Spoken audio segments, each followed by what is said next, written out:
All right guys, today is an exciting day. We got a brand new Hoyt RX-7 Ultra to open up and review. We're gonna get this thing set up. Jared and I are gonna work together today to get everything set up like we like to set it up. We're gonna walk you guys through the process, kind of walk you through what we like to do as far as tuning goes, and get this baby shooting bullet holes through paper, and then do a little bit of walk back tuning with a bare shaft just to kind of verify that our rest is set properly. At that point, I'll be ready to get outside and do some shooting and get the sight sighted in and be ready to hunt come springtime. So just pretty excited to get the new Hoyt in my hands and get it set up for y'all.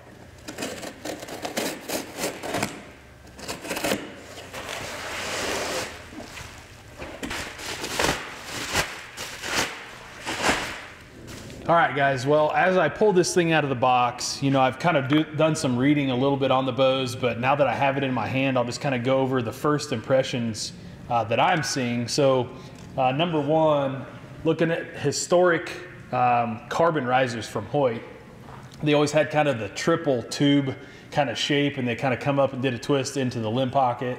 Right now, as you can see, everything is really slim. So they basically just did two different kind of tubes that come up through, and it's not near as wide. And I know that the weight, I can definitely feel that the weight is trimmed down from what it has been.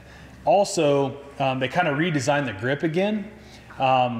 It's kind of a trend that a lot of bow companies are going to a more slim grip, and Hoyt did that as well. I really like it because it's got a little rubber inlay to it, and it seems like it really kind of grabs your hand well and fits in your hand well. I know a lot of companies, or a lot of individuals I should say, are grabbing some grip tape or something like that so that they can wrap a grip and kind of get it, you know, customized to their feel. But I really do like the slim feel of the grip. It just sits really nice in your hand, and I feel like you're gonna be a better shot or a better form with that slim grip. So they still stuck with the mini stabilizer up front. They still have kind of the swooping forward riser design, to where, you know, technically you're kind of looking at, you know, more weight hanging out here instead of having a longer stabilizer coming off the grip. So this particular bow, like I said earlier, I went with the Ultra version just because I'm a little longer draw length, a little taller person. Like the Ultra, I got the subalpine limbs, and I'll be getting a quiver later on to match that. And then I went with the buckskin riser. So just really liking the first impression here. And so we'll go ahead and get this baby set up and get some arrows running through it. All right guys, the rest that I chose this year is the Integrate Rest by QAD. They teamed up with Hoyt, and they've created just an awesome rest. I've been running this thing for a couple years now, and it's just really nice for fine tuning and dialing in. It's got micro adjust on it. So gonna get this installed and get everything tied in for the control cable, and we'll be ready to get going. All right guys, so how I like to operate here as far as the level setup is we kind of try to go through the center of the burger hole, and a good indicator is on these Integrate Rests. On the other side, there's a little white arrow that kind of matches up to a little hash mark in the in the riser, and that basically gets everything pretty well level. And so we level the arrow up with the level system, and we make sure that the string here is level. And when you hold it, this thing is dialed in here. So you level the bow vertically and then level the arrow as well horizontally. And then that'll basically show us that we're running right through the center of the hole. Everything's lined up over on the other side, like I said, on that hash mark. So we're basically running a perfect 90-degree angle as it's coming out of the bow. So that's how we like to start. We may do some final tweaking as we do some paper tuning and some walk back tuning later, but that's where we like to start.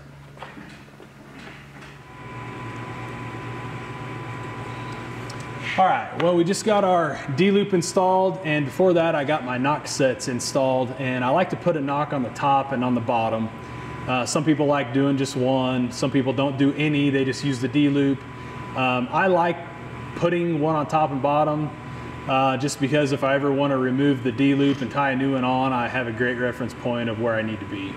I always leave a tiny bit of slop or play, travel, whatever you want to call it, between So like the knot can move up and down maybe like a 1/16 of an inch, because when you come to full draw, you end up, that string comes back to an angle and ends up putting a little bit of pinch on if you have those knock sets too tight. So I always be careful on the pinch there. So anyway, now we've got these installed. We're ready to draw the bow, make sure everything feels right as far as the draw length goes, and then I'll go ahead and tie in my peep sight. Alrighty guys, the next step we did was we went ahead and got this thing on the draw board, and we drew it back and we made sure the timing was right. We also measured the axle to axle length. The spec sheet calls out 34 inches on the money is where it's needing to be. It was actually like 34 1/8 or something like that. Is that right? Yeah. Okay. So like 34 1/8 is where it was at from the get-go. So we went ahead and we were actually a little bit behind timing wise on the top cam. So we went ahead and added a few more twists to the top rather than the bottom. We did end up adding, I think what, total 1 in the bottom or something like that, and 2 up top, roughly. Something around there, 2 and 3 maybe. We were somewhere about 1 off. So we might have been like 2 and 3. Anyhow, we ended up putting twists in the cables in order to basically get the axle to axle shrunk down to where we needed it, so 34 inches. And then again, the twists were a little bit lopsided to make sure the timing of the cams was proper. So the next thing we did, I went ahead and dropped in the peep sight. I haven't tied it in yet. We're still doing several draws to make sure that it's going to line up with the scope of my sight. And then we went ahead and put the string in for the rest. There is a clamp in the Integrate box. You can basically use a couple, kind of a little screw setup to clamp onto the cable itself. However, I like to press the bow, run this little cord through underneath the serving here on the cable that goes down. Whenever you draw, that cable goes down and it goes ahead and rests, or lifts up the rest. So basically right now, this is not tied in. We're gonna go ahead and draw the bow back. It's gonna kind of pull this little cord out to where it needs to be. So it's good to do this with a partner. I'll have Jared stand off to the side and basically kind of fine tune it. I'll draw it a couple times, and the whole goal is whenever you draw an arrow back, you want this rest to do its final lift about the last inch of draw. And then that way the arrow rest is gone as soon as that arrow starts to leave the string. So that's what we're gonna do now, set that timing on this, and then after that we'll tie in the peep sight, then we'll be ready to start tuning.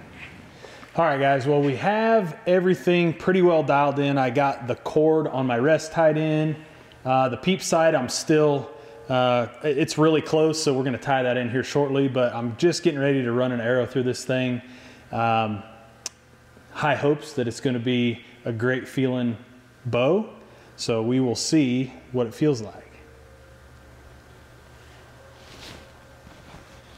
All right, the draw is extremely smooth, just really easy to pull back. We're right at 70, 71 pounds. I adjusted everything to 80% let off rather than 85, just because I like a little more hold weight.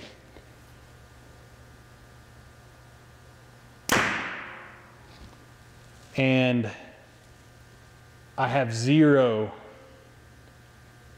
maybe 1% feel in the handle. I mean, it's extremely quiet in the hand, just very, just hardly any feedback at all. So there's no shock at all. Just a really, really good shooting bow, quiet. It's louder here at the target rather than the bow going off. I mean, it's just super, super quiet. So just really feel good about everything that Hoyt's done this year. It looks crazy smooth when you're drawing it. Yeah, it's just so effortless to draw it back. I mean, it does not feel like 70 pounds at all. Some of the previous bows I've had, I mean, I actually have to consciously, you know, try. This one, it's just smooth the whole way. There's no hump in the draw cycle. There's no dump or anything like that. It just, I mean, it feels effortless to pull back 70 pounds, honestly.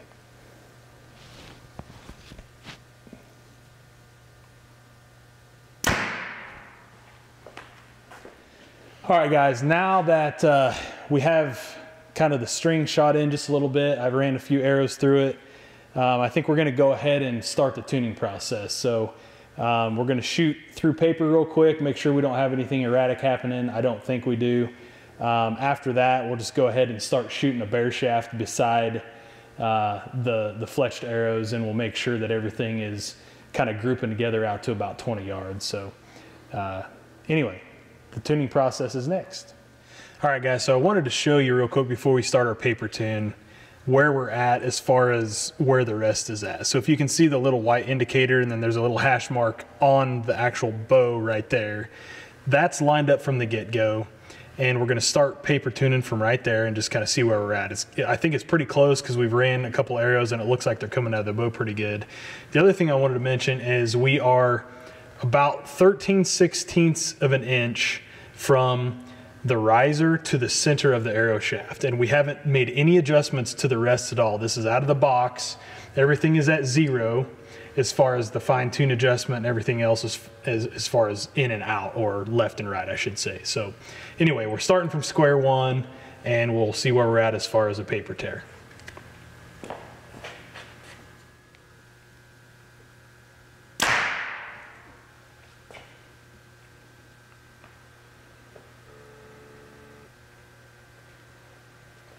Is it like perfect or pretty close? I do not see any tear at all, and I've never gotten this lucky, honestly.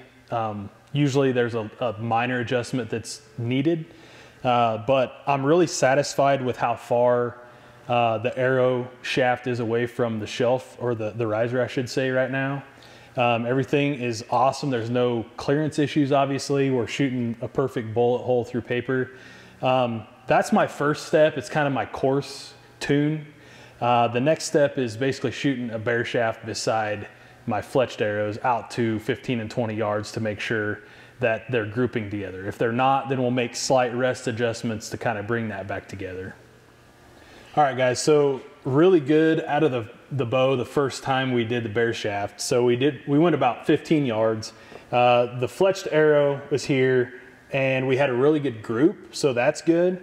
However, if you can look at the angle, the bare shaft is actually kind of nose down just a little bit. So what we're gonna do is we're gonna raise the rest like a 1/16 of an inch, just a little bit, and we're gonna try to get that to where the arrow is coming out of the bow more square rather than kind of nose down. So we'll go ahead and make that adjustment and try again. All right, guys, well, we made a quick adjustment on the rest. We moved it up. It was only like 4 clicks, so it ended up being, you know, maybe a 1/16 of an inch. And so after that, as you can see, we had a perfect group. One with a bare shaft, one with a fletched arrow. That's at 20 yards, indoors without wind or anything like that. Honestly, I only made 1 rest adjustment on this whole setup. This is honestly the quickest I've ever set one up, and I don't know if it's luck or what, but anyway, I just wanted to show you guys how quick we got this thing dialed in. I mean, this is a bare shaft at 20 yards. Second round. Yeah, I mean, we made 1 quick adjustment, second round of shooting, and it's dialed in. So just wanted to do an overview real quick. I'm about to lose battery. But honestly, the smoothest drawing bow I've ever shot, the deadest in the hand. I'm not a salesman for Hoyt. This is just honest feedback. I've shot a lot of bows, and just as far as the comfort of shooting, this is just a joy to shoot. Just really stable, the balance is perfect, no hand shock, and just really awesome to shoot. So anyway, just wanted to leave you with that. Highly recommend the bow. If you've shot last year's RX-5, great. I highly recommend the RX-7 or the Ultra. So anyway, just fantastic bow. Give it a look.